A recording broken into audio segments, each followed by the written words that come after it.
আসসালামু আলাইকুম রহমতুল্লাহ। প্রিয় দর্শক, এই যে চারণভূমি থেকে এখন নিয়ে যাচ্ছি বাড়ির দিকে। আলহামদুলিল্লাহ, এটা হচ্ছে মলপুকুরকে বলে এই জায়গাটির নাম।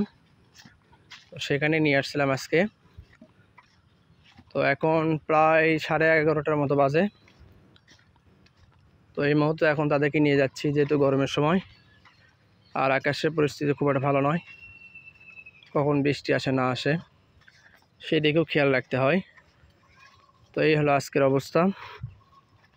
প্রতিদিন কিন্তু এভাবেই তাদেরকে চারণভূমিতে চড়াইতে হয়।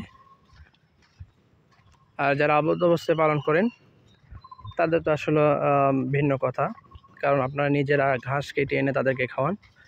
আর আমি যেহেতু আবদ্ধ অবস্থায় পালন করি না, এর জন্য আমাকে প্রতিদিন এভাবেই চারণভূমিতে নিয়ে যেতে হয়।